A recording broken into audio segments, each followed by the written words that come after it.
Greetings, everyone. Welcome to CRWS, a decoding counter-racist review of Stanley Kubrick's Full Metal Jacket.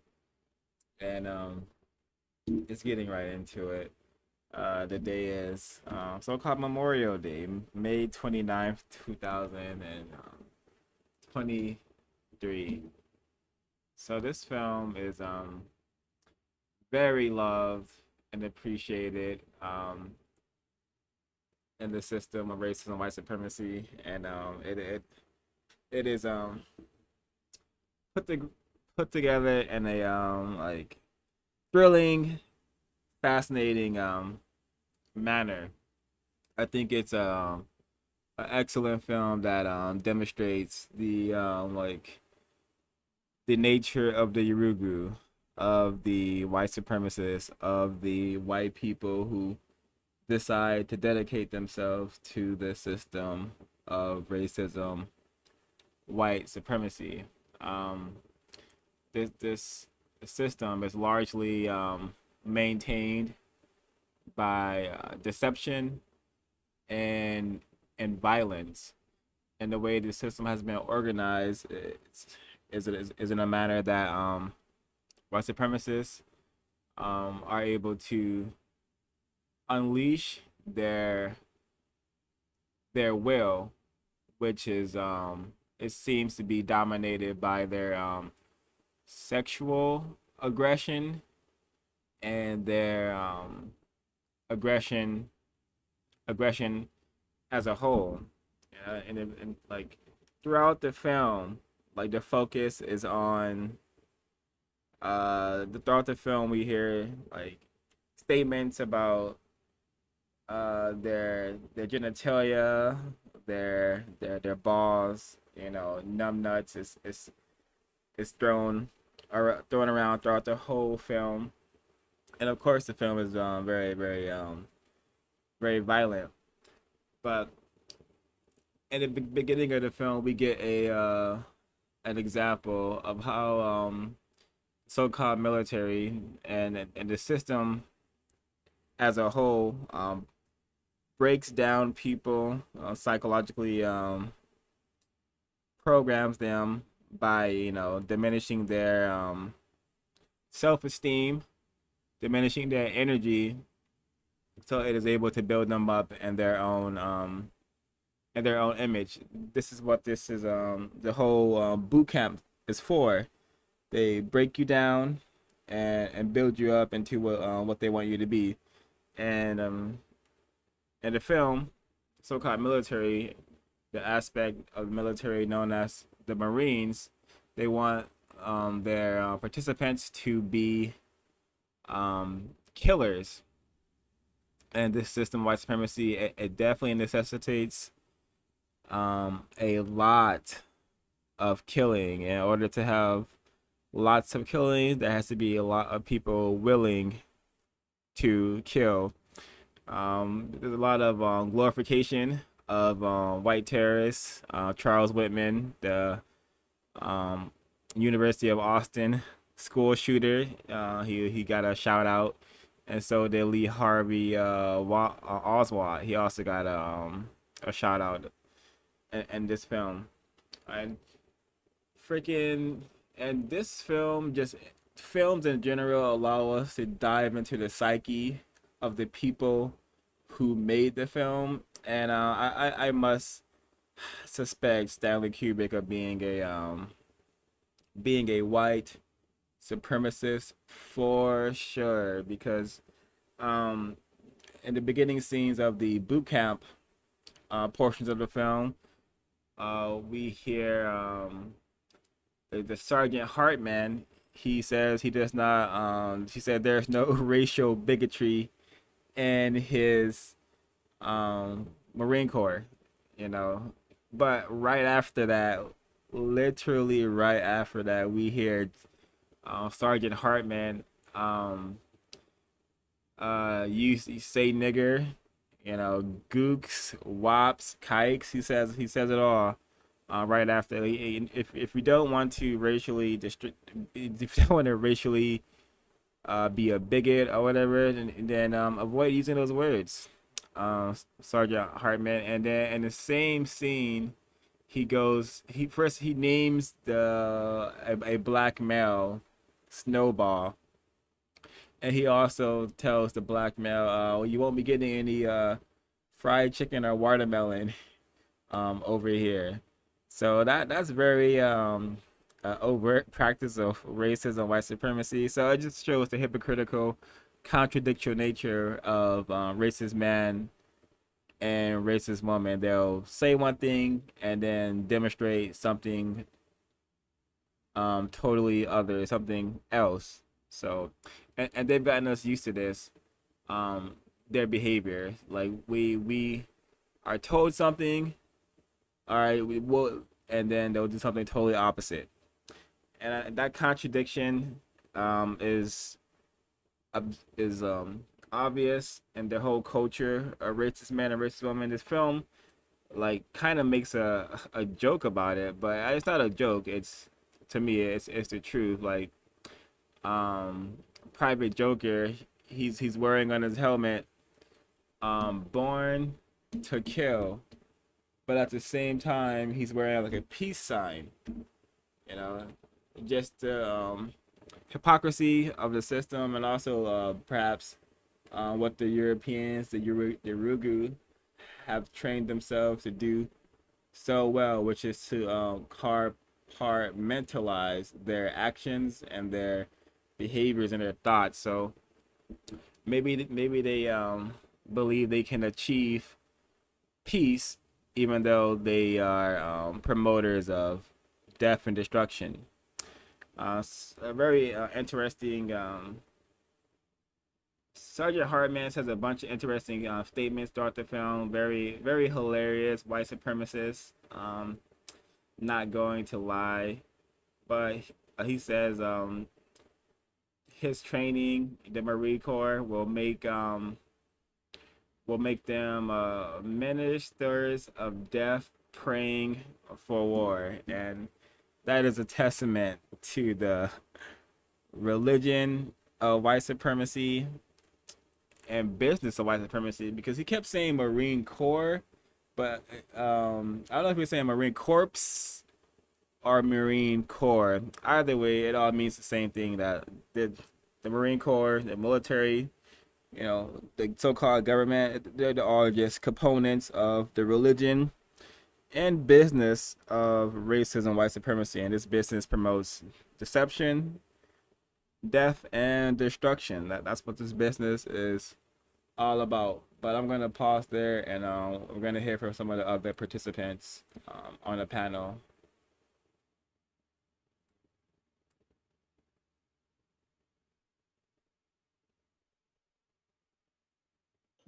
Hello, may I be heard? Yes, ma'am. Um, so it's crazy because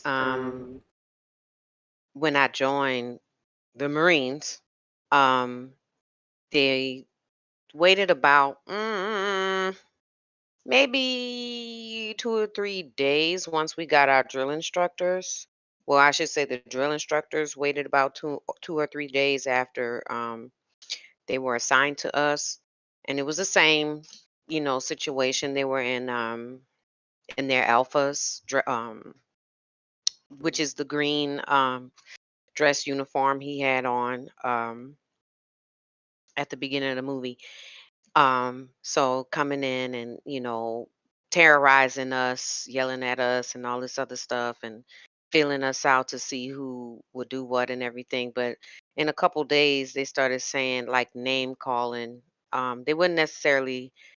They didn't say nigger, but they would say, "Where are my wetbacks?" And I was shocked by that because being from a place where there wasn't a lot of Mexicans at the time, New Orleans, Louisiana, I had to ask the non-white Hispanic female what that meant, and she was like, "It's like a disrespectful way of calling a Mexican," and I said, "Well, why wetback?" and she said, "Oh, because of how some of us had to get into America by crossing the river. We were called like other stuff like I'm gonna beg your pardon, cum dumpsters, um, some like other stuff I just can't recall, but cum dumpster stood out the most. I didn't get called that. They would say that in general about all of us when we were like in formation, but I was confused immediately by that, the name calling, because it was based on racism and the sexual stuff they were accusing us of, and they they had no way of knowing what we did before really. But then my notes from there's no racism, but gonna name call everyone, uh, technically, except for the right people. Now, when he's standing there, giving people their names and everything, I guess you could say, oh, well, someone would excuse it and say, well, he isn't just picking on, the races. He's isolating white people to give them, special identification too. But they do that to balance it out, the racism that he entered into immediately. The next thing I had was do not ask questions. When the recruit answered the question with a question, that was something that I understood throughout my short career in the military. Questions weren't favored most of the time. Uh, they do want robots. They want you to do as you're told. Um, but they also want a person to think in a autonomous way as well, if it benefits the system. You understand? So you can do something, or what they call use I can't it was almost there.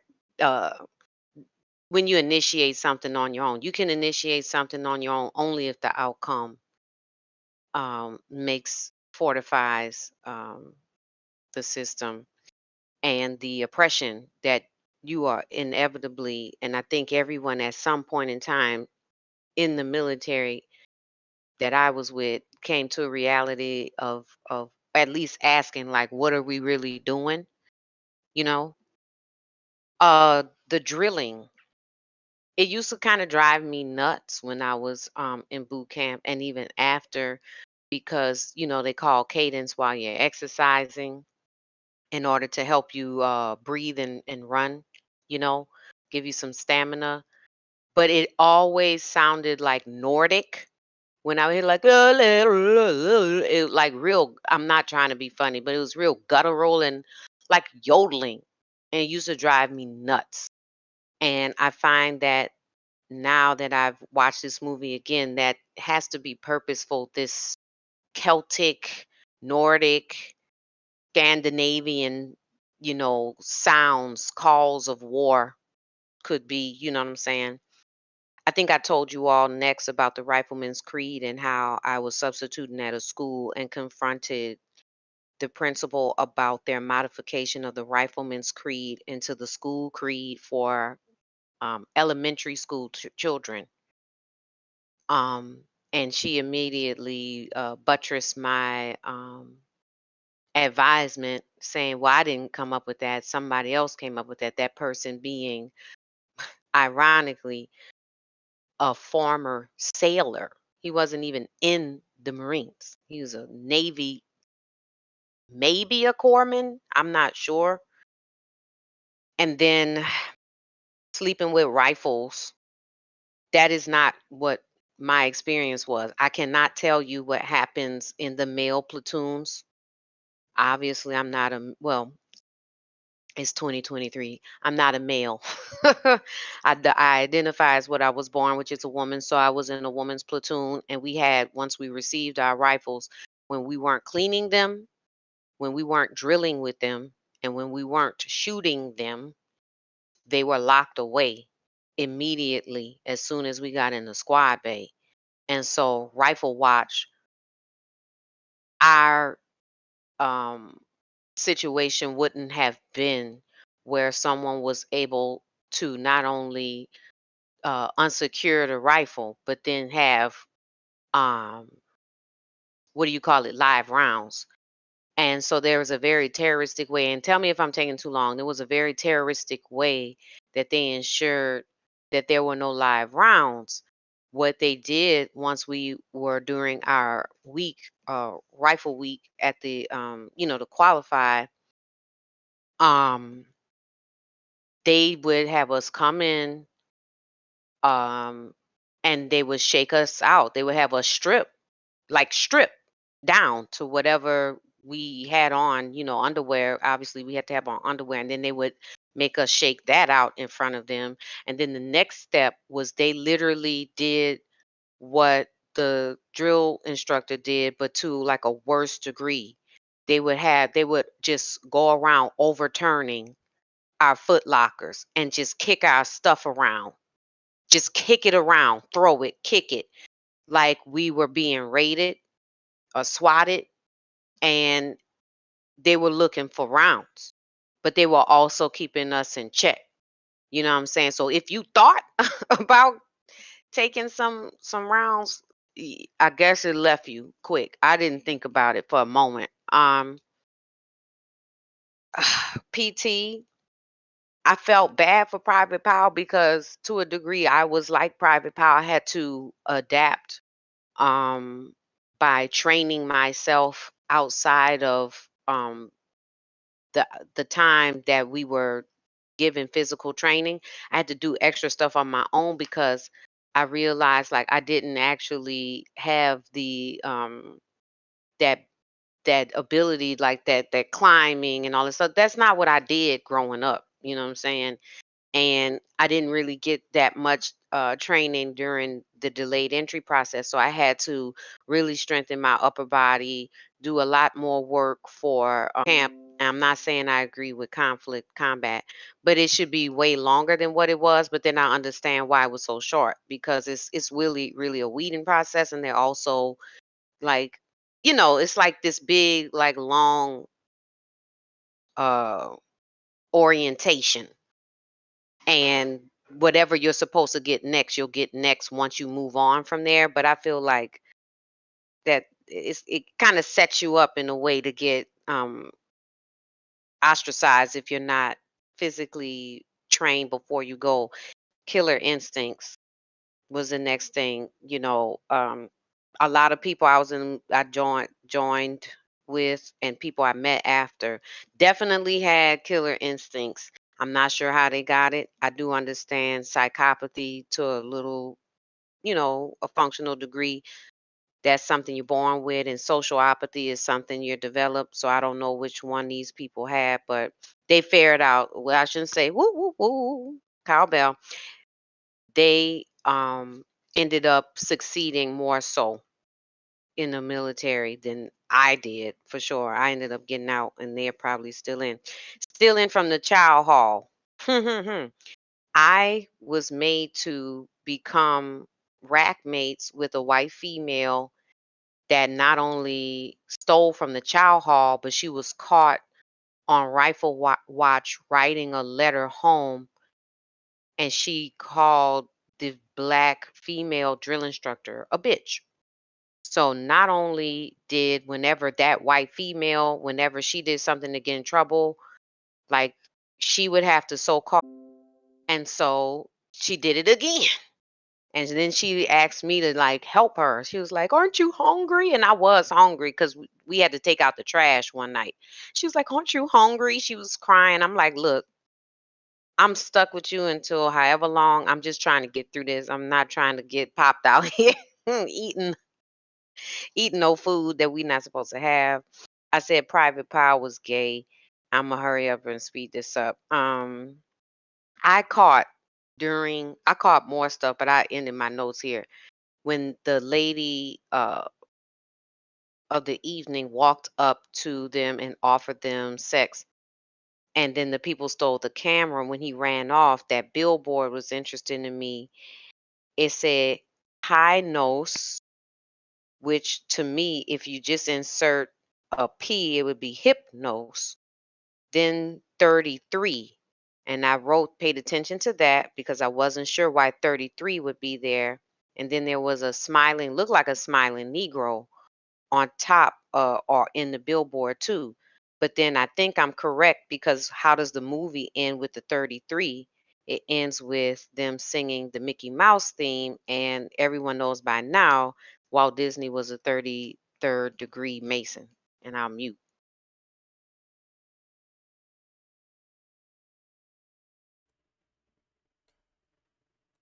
Thank you. Thank you for that, Irie. Loved your notes.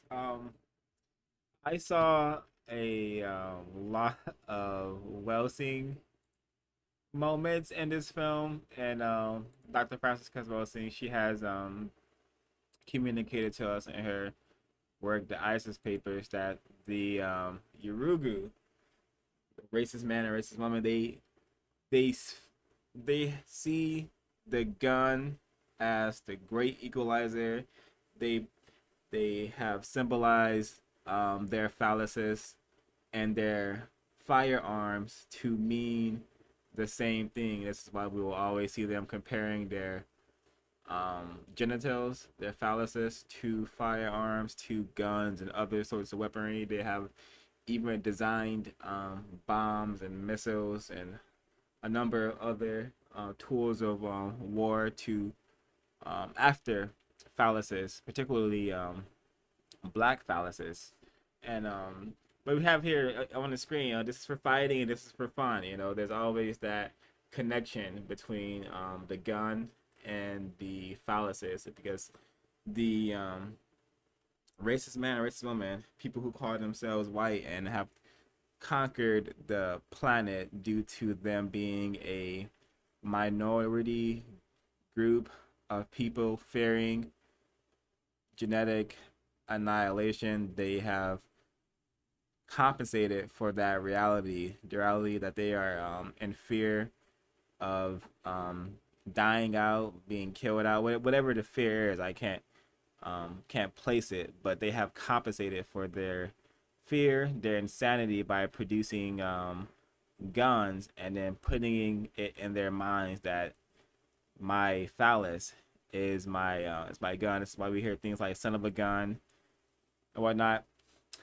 And this film also reminds me that they're always thinking about phalluses or sex or something like that, because the scene where they're delivered the prostitute, they're delivered the prostitute, and again we're able to see and go into Stanley Kubrick's mind, who was definitely I keep this app is messing up, but I'm gonna continue on.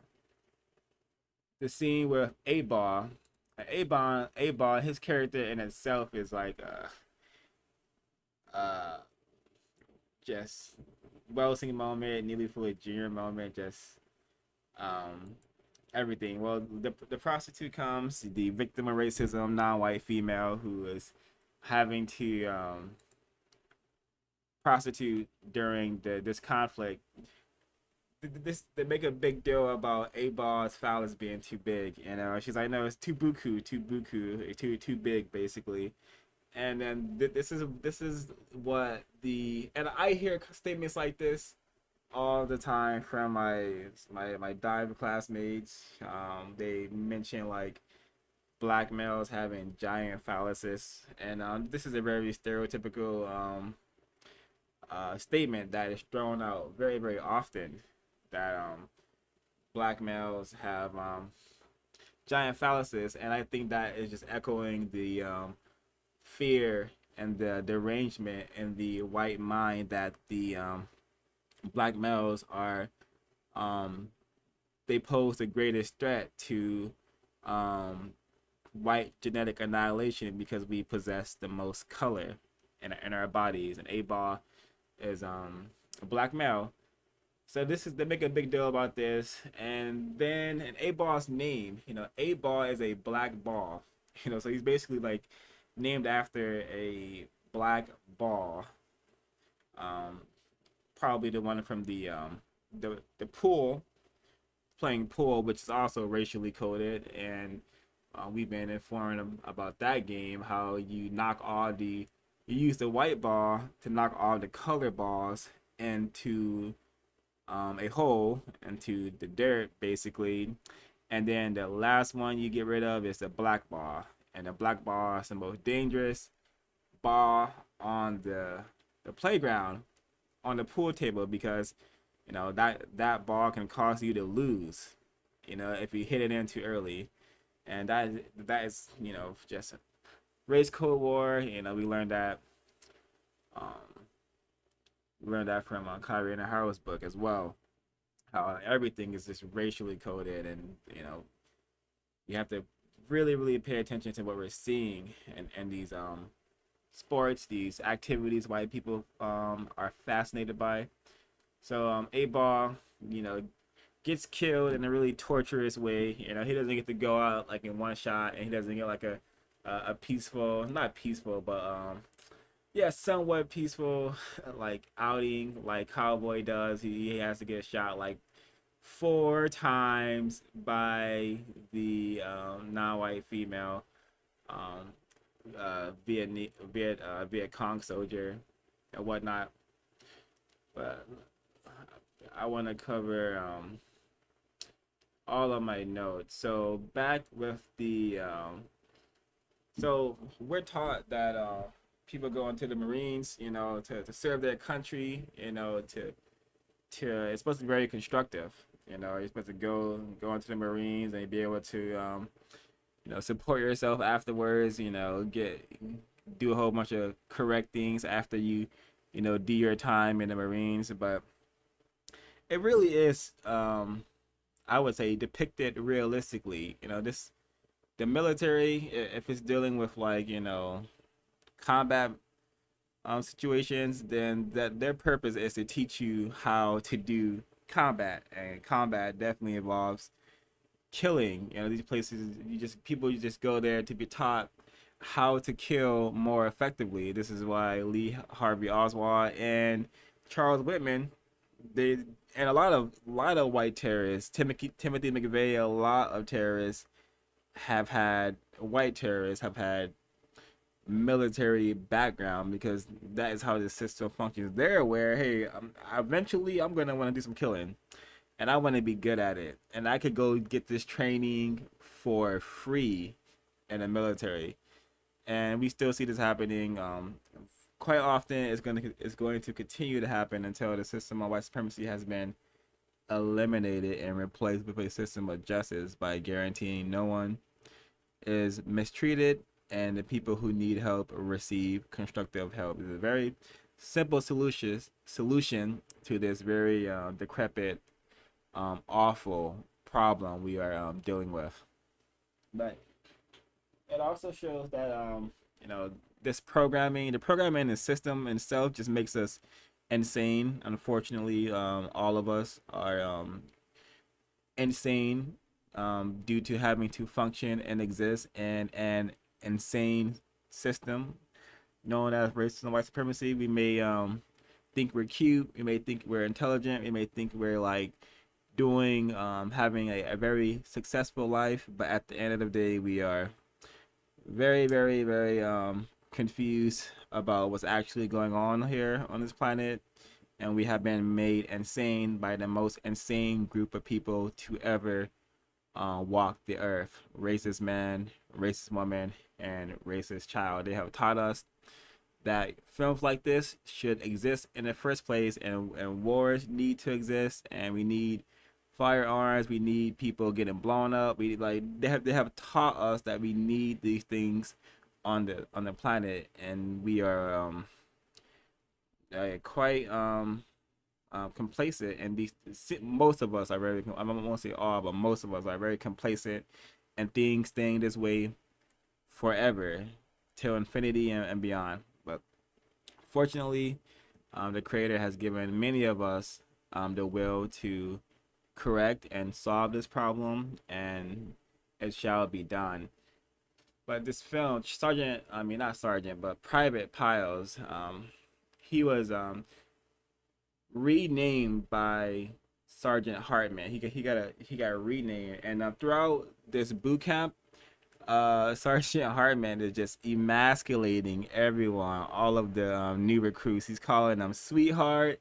He's calling them ladies for the most of it, and that's another part of the white psyche, how they have to just all about domination and control, and that takes form, and that takes form in the way of name calling, belittling, turning something into something else.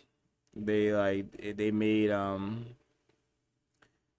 the black male became Snowball. He became like a white um thing, basically.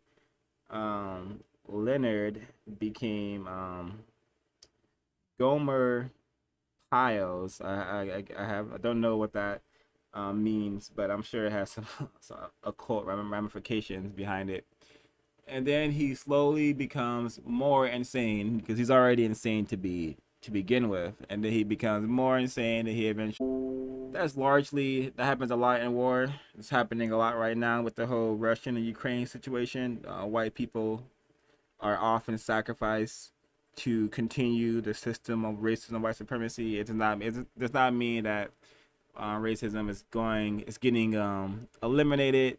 It does not mean that those people were not racist who are dying. It just means that they were a white sacrifice, a necessary loss in order to keep the business of racism, white supremacy continuing. Um, freaking. Oh, and I noticed that Private Piles named his gun Charlene. I do think that is another nod to Charles Whitman, the Austin, Texas shooter who killed about 12 people on that tower. But he named his weapon Charlene, and I'm pretty sure he was inspired by Charles Whitman. So I definitely caught that. All these chants that that they're doing is very hilarious. They're very deranged, um like a kid song, like a little like a song. I didn't even know the final song they were singing, where it was a Disney song, a Mickey Mouse song or whatever. But it makes sense,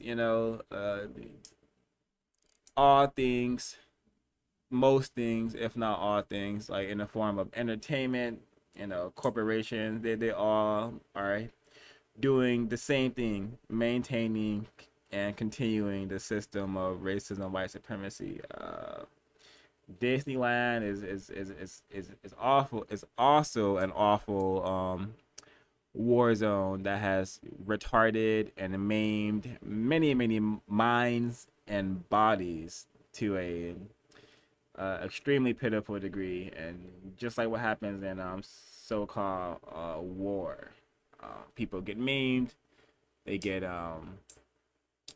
they get obliterated, and Disney has obliterated many minds.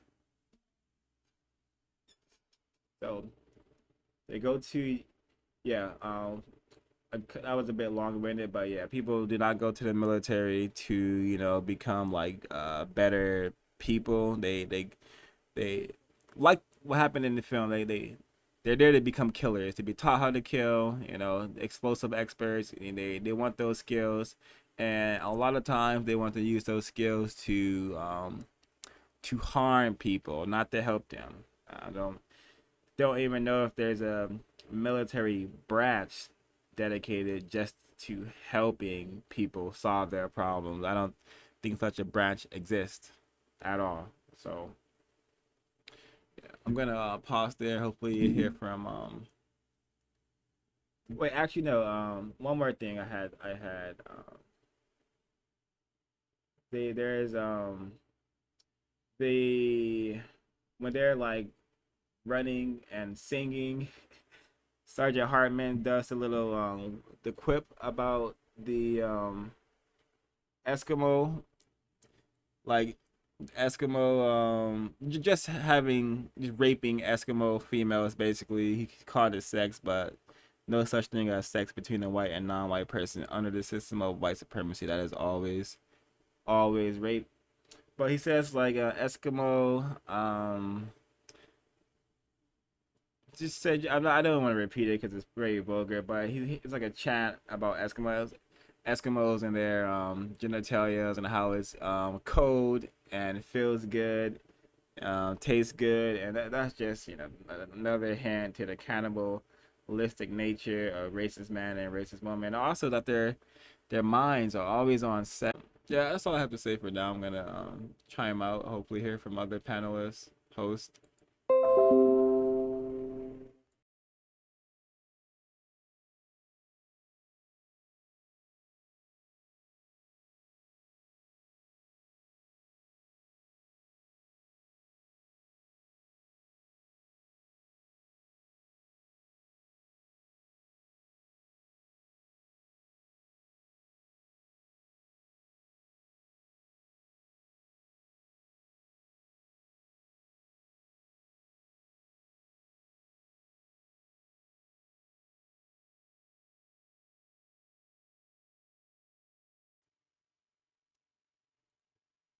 Would anyone like to share any more information, or are we done with our notes and and comments? Hello? Okay, I don't know why it didn't work. I want to add something real quick. Um, I think it's not a branch of the military, it's a branch of government. The way they express their goodwill, suspected racists, is through the so-called Peace Corps and AmeriCorps continentally, domestically here. But Peace Corps would be the so-called branch, for lack of a better word, that you seeking. And then the other thing I forgot to mention about the old Corps, they would say that a lot when I was in, and that's what that soap beating represented when assault was allowed in the military openly, assault and also racism. And people would say a lot, I wish this was the old Corps because we would do this or this would happen or that wouldn't happen in the old Corps, blah blah blah blah blah. But it was there was very high tolerance for direct violence between military members or Marine Corps members. That's all.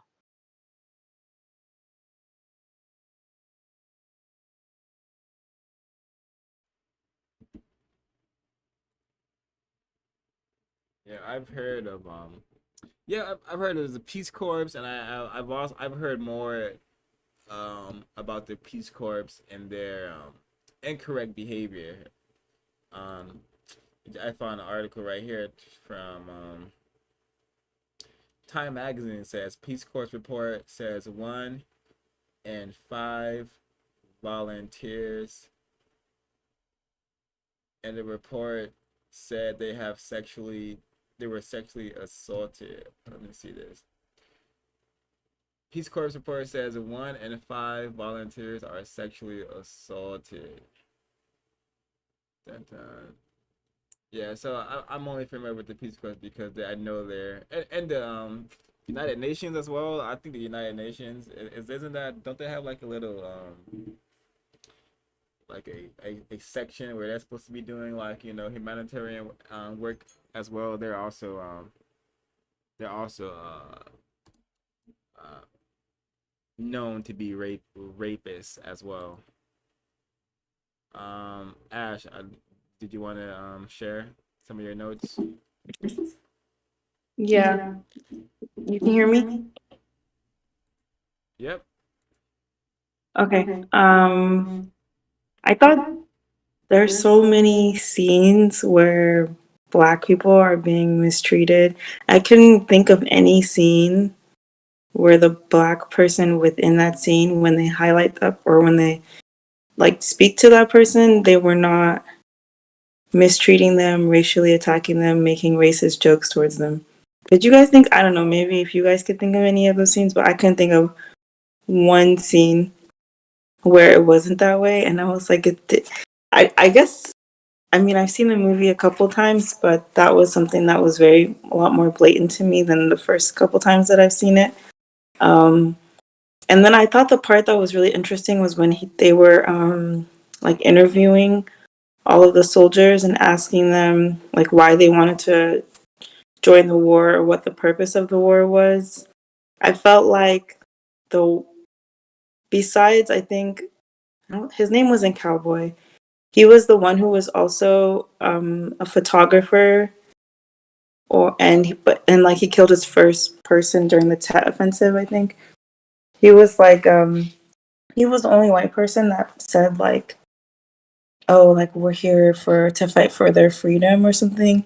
Every other white person kind of was like, we're either here for some sort of business, we're here to kill them because like basically not implying that the war was for a noble cause, but actually speaking like what the real purpose of the war was, to basically like exploit and dominate the Vietnamese people. So I thought that was interesting. And then the black people were like, the two black characters were like, oh, like I think 8 Ball, he said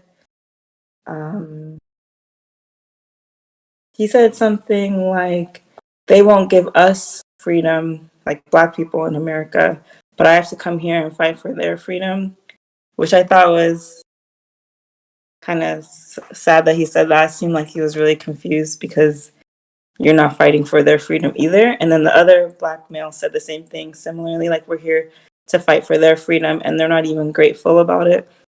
And I was wondering, like, that's so interesting that Stanley Kubrick had both of the black characters say that. It's almost like, is he trying to show that these black people don't understand how the system works, but all of the white people, except for that one white person, pretty much understood.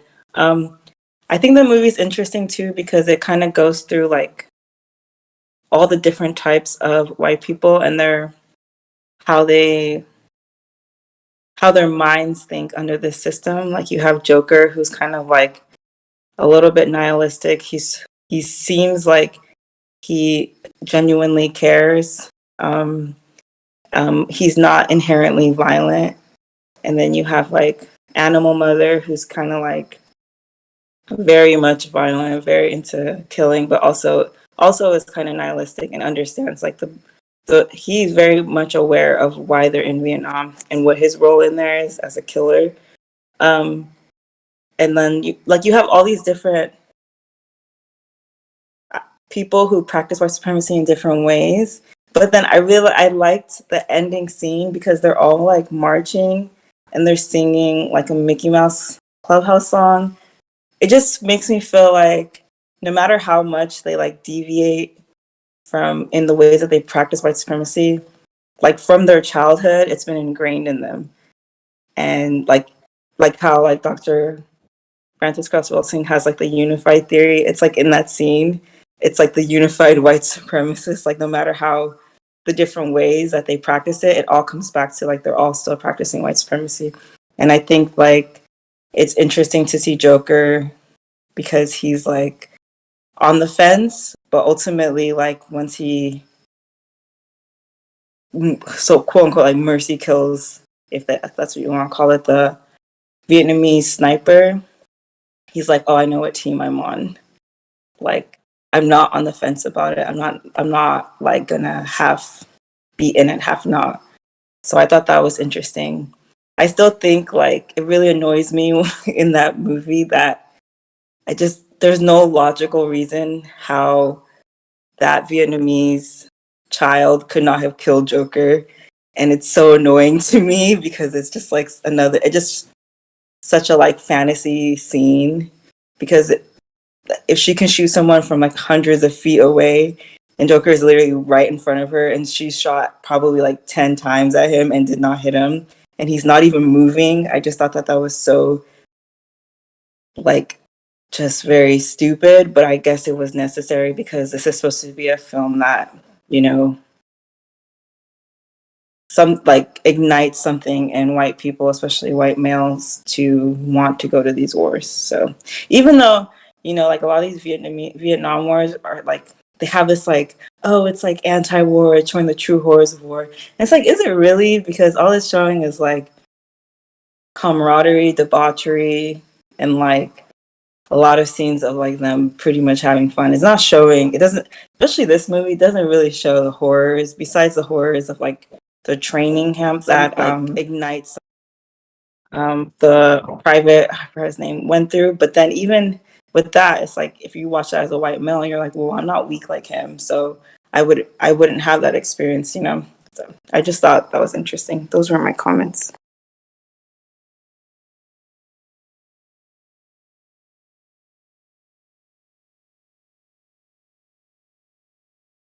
I've always noticed, thank you. I always noticed the like black males being like super mistreated, just racially attacked in this film, but I did not notice how like docile they were to it. Cause 8 Ball throughout the movie, he is mistreated directly by Animal. Like he, um, he's like when we first meet them, I think he calls them like a jungle bunny or something like that when we first meet 8 Ball and Animal. And then he when 8 Ball is going to have sex with a prostitute, mother is like, I'm not having sex with her after you, you know. And then he says all niggers must hang, like jokingly. And that was yeah, it's just, you know, and 8 Ball, you know, he kind of just laughs it off, and he actually went when he's called like a jungle bunny. He's like, thank God for sickle cell or something like that. He's actually help adding on to his mistreatment, you know, and that was very very pitiful and tragic for sure. Um, was trying um, to find it.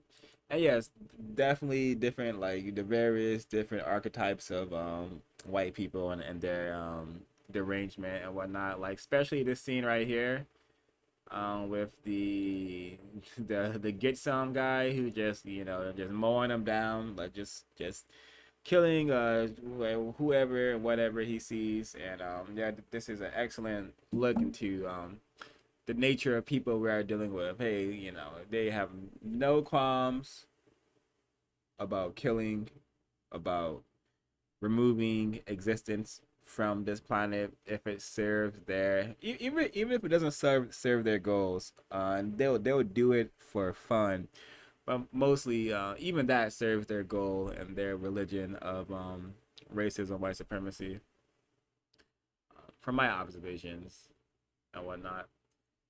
And yeah, would anyone else like to share their notes? Y'all, are you able to share, or would you like me to read what you sent me?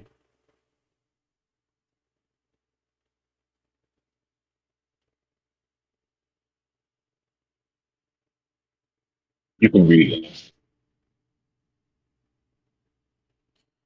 Are you not if able you to?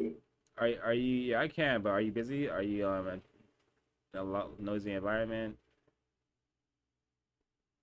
Noisy environment. Copy. So this is from Mr. Yawu. Um, the idea you are nothing without your rifle. Military cadence used to program instruction through distraction, body being stressed while repeating phrases. How killers are produced through mental, physical stress, takeaway, reward system, homo eroticism, and white militaristic system seem to create social bonds, sexual jokes, and references used to shame and so-called bully. whites are the biggest bullies, lesser incompetent whites and non-whites, sexual aggression. With Private Pile represents the soldier, anti-sex suspects becomes a killer in civilian life. Joseph G. Christopher, Timothy McVeigh, 4 months in the Persian War. He lacked the right stuff and got a honorable discharge. Movies like Rambo, books such as Bringing the War Home. Yep. Yeah, this film has this film reveals a lot, and what Irie said about, how Irie noticed the 33 um and that scene. I'm gonna try to bring it back there right here, how Irie noticed this 33 right here, and how this could be hypnos, if we if you decipher it in that manner. Race Cold War has taught us to decipher and to rearrange words to find greater meaning. So we got the 33, and then we got the Mickey Mouse song at the end. And the ends of films are supposed to be very, very telling and important. But this is why I personally call this system the occult system of racism, white supremacy. Like, when white people kill each other and kill non-white people way more than they kill each other. Now these are rituals taking place. They are done for the purpose for their religion, to make themselves and their system stronger. These people understand minds, spirits, and the soul greatly, I suspect, and they understand that, hey, you need terror, and you need a very, very confused mind, a combination of the two, a terrorized, terrified, confused mind, and that has to be the entire planet, an entire population of non-white people. Most of them have to be in this state, terrified, terrorized, and confused.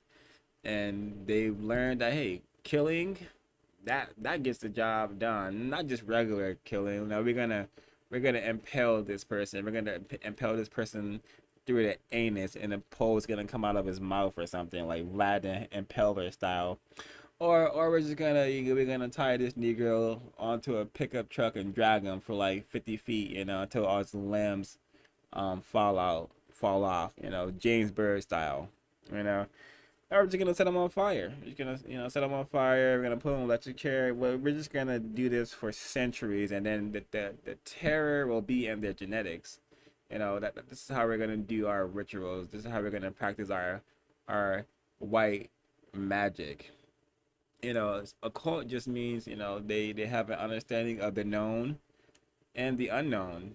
The things that we can and cannot see, and these white supremacists, and these people can only be white. These white people, they have taken all of the knowledge and information from the ancient blacks, and they have used it to create this vile system of racism, white supremacy, and what Ash said, the unified field theory. If you if you turn, I don't have the ice skater with me right now, but if you turn to that, I think it's chapter 3 maybe, where all those dots that look, like they're not connected, kind of spread out, not even touching each other. But if you follow those dots to the core, to the root, it all leads to the same thing. We got a film about war, a war film. Why are they singing Mickey Mouse songs in a war film? Stanley Kubrick, he's known to be a very occultic filmmaker, Eyes Wide Shut. That's The Shining. There's a lot of imagery in his films that reveal a lot, and in the way that he makes his film, he's very much he puts his actors, actresses, and and a lot of under a lot of stress, and because he himself understands white magic, and how you can use one's energies for your gain. I don't no need to delve too far and into this. Let me see if I have any more notes that I wrote down.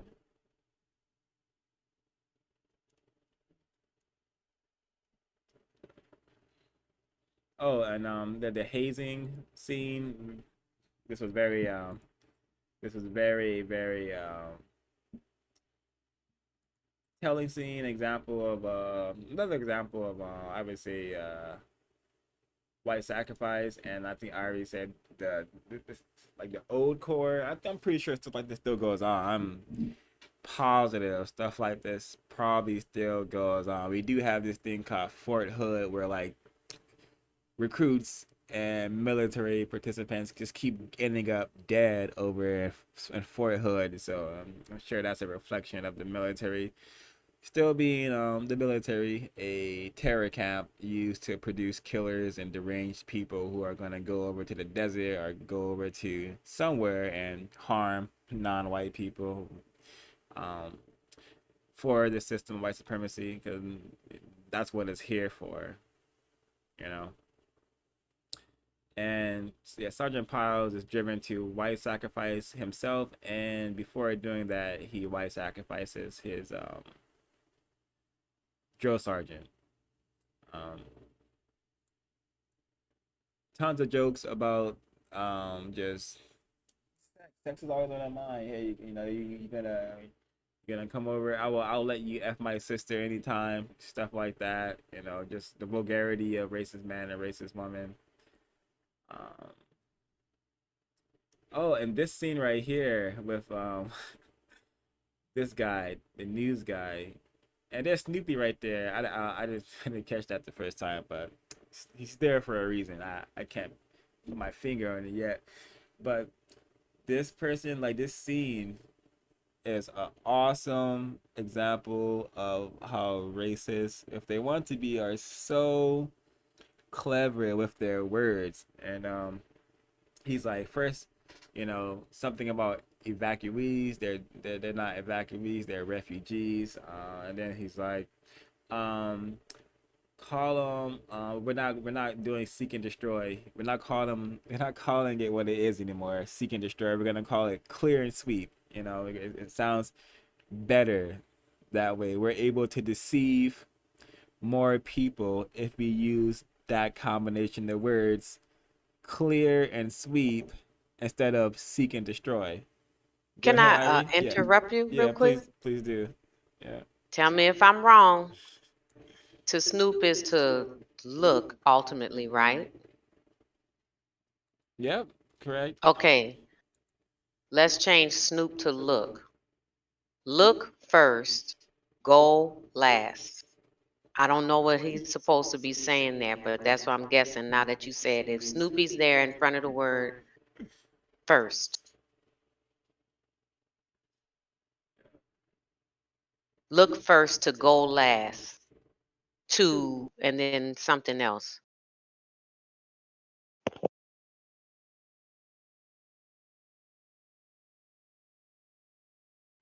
Very interesting. This definitely demonstrated like how they use words and how he's telling them fix this, fix this, fix this, and yeah, I thought it was very it's a scene that revealed a lot, and this scene as well revealed a lot. They racists have created a planet where, hey, if you are a killer, if you do have the will to go out and lay down some bodies for fun, for glory, you can view yourself as someone who's awesome, like this chopper gunner here. He literally says you guys should do a story on me, and then they're like, why? He's like, because I'm awesome. Basically, that's what he says.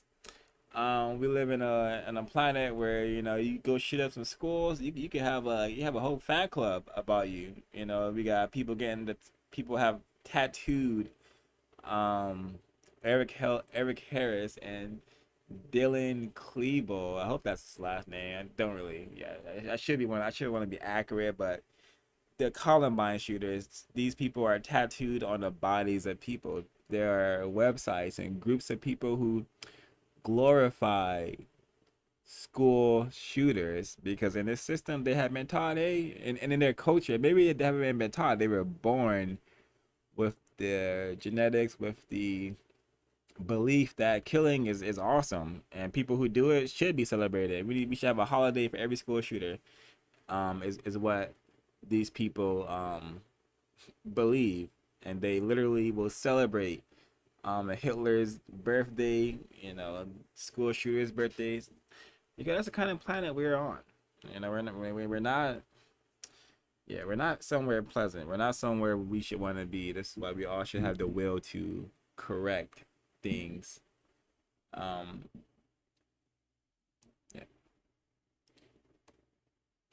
Irie, did you have anything else you wanted to share? Yeah, before we close out this decoding. I'm probably gonna watch it again this week with my care mate because he walked in and he wanted to watch it. But I think what a pitiful existence on planet Earth where um stuff like this occurs. I have to watch a documentary on the women. Well, they're showcasing women, the people that made this documentary.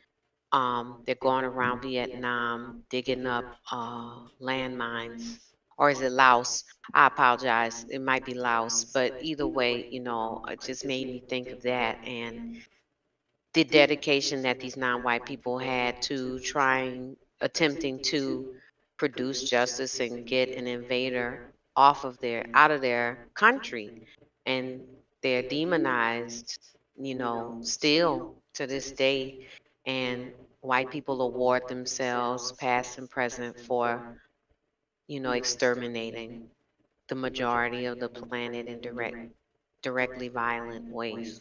So that's all. Yeah, that is correct. And even like they knew that they were gonna so-called lose the battle of Vietnam, because they definitely are still winning the race war over there.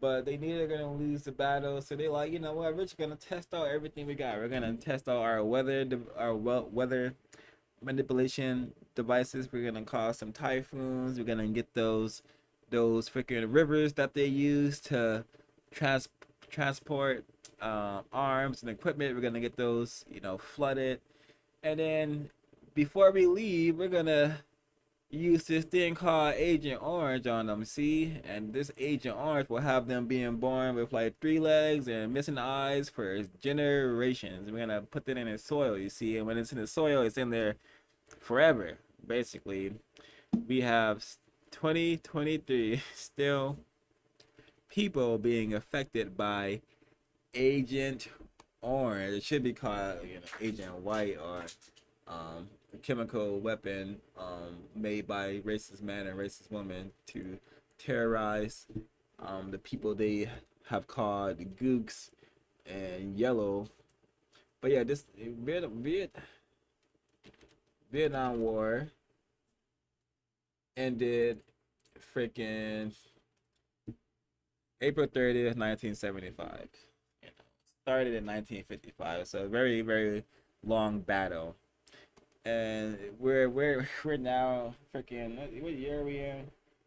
2023. That's the year we are in right now. So let me see.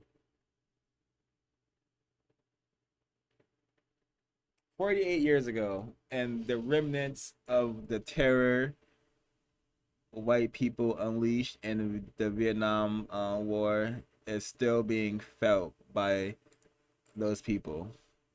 And that is just a testament to the evilness, depravity of the system of white supremacy. They nuked the Japanese twice.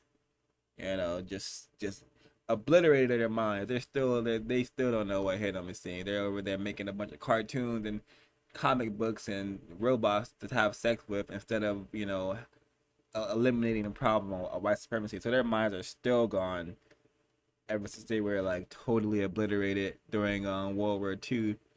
And the Vietnamese are still dealing with the effects of Agent Orange. Children being born and in manners that they should not be born in. No one should be born with like no one should be born disfigured. Just not how the creator intended this planet to be.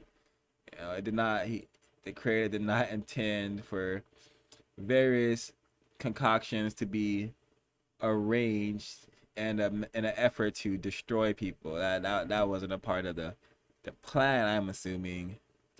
But I could be in error. I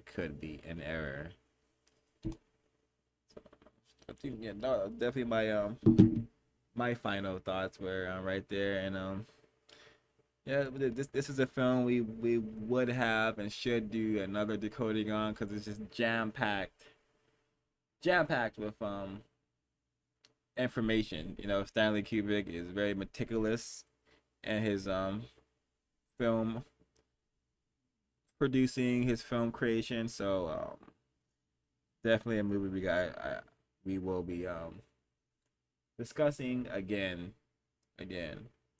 But I hope everyone has a constructive May 29th. Remember all the counter racist efforts made by our ancestors and our scholars, such as Bobby E. Wright, Amos N. Wilson, Francis Cress Welsing, John Henry Clark. Just too many to name. And I am also a retarded victim of racism, so my memory ain't the best these days. But just give remembrance and appreciation to everyone who has tried and attempted to give us information in an effort to solve the race problem.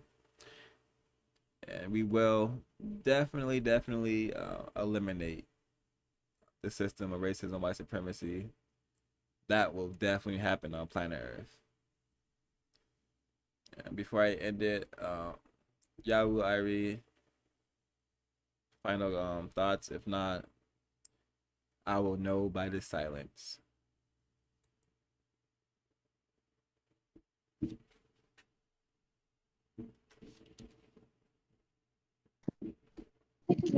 Can I be heard? Yes, sir. Thank you. Yeah, I would definitely agree. This needs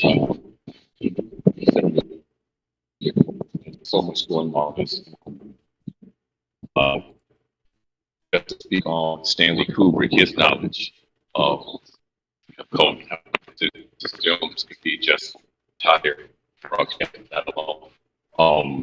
I've seen this film several times. What really stuck out to me this time was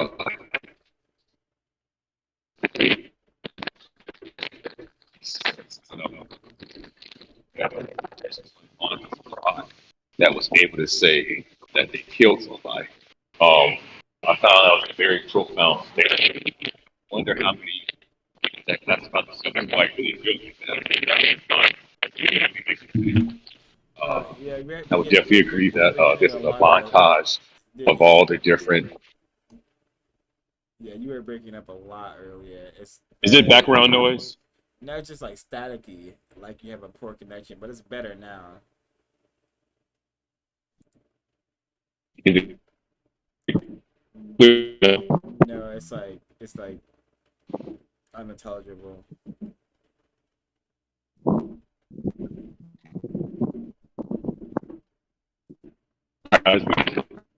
If you want to type it up and I can read it, or get connect to a Wi-Fi source. If not, that may be impossible, but you do not want your information lost in translation. Seryawu.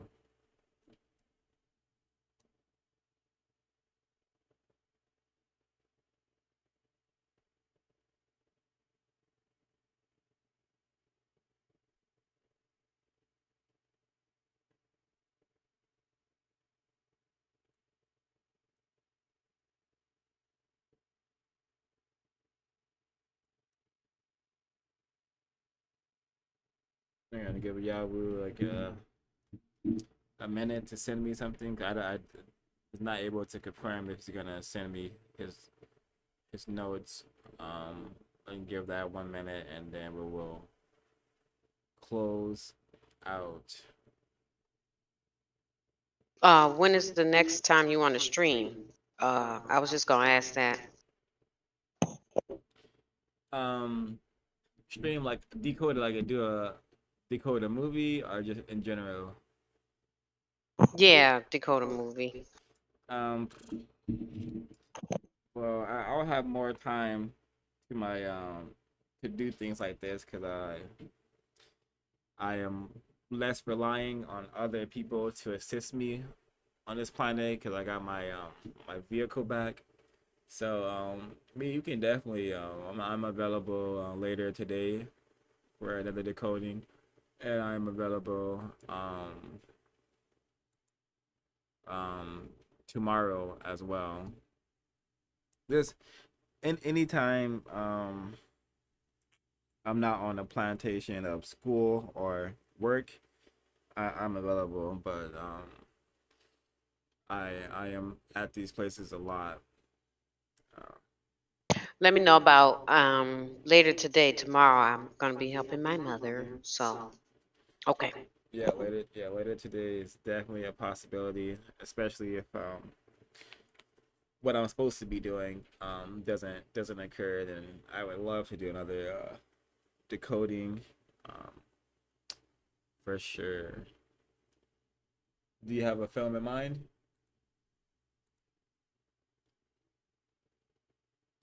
Yeah. Samsara. I think it's 2000. Oh, I don't want to lie. Might be 2000, but in the 2000 teens. Samsara. I'll put it in the chat. Um, is this with like a some sort of like guy in a some monk situation? It's like Asian. Sam Sara, 2001. Okay. Yeah. So there's monks in it, but it's throughout the planet. They go two Yeah. white filmographers. Yeah, go all Yeah. over. Yeah, I'm down. With Sean Koo and Christy Chung. Um, I don't know the people filmed their names specifically. Let me see if I could get a trailer. But because honestly, there's no actors. No one talks. Or no one's filmed talking. Okay. Yeah, so you have to go by what you see and also go off of your, I guess you would call it, frame of reference in order to come to conclusions. So Gotcha. I'm a find the trailer because samsara is a word that's used throughout Southeast Asia because it's a spiritual. You know how nirvana, Yeah. so samsara would be another Vedic term. Yeah. So I guess there's another movie out there too. Gotcha. So we lost. Yeah. Hopefully, y'all could chime in at the next ones. Always very unfortunate when we have participants with information to share, but the powers that be in their lame environment have cause these communication delays and whatnot. But we'll definitely decode this film again. And I did not take as many notes as I would have liked to. I was just enjoying the film like a maniac too much. So next time I'll be a little more serious about decoding this film. But we're gonna thank you people who tuned in, who will be tuning in the future. CRWS is signing out. You are alive. Oops. I should have this set up before I start these things, but You are alive. No. I exist.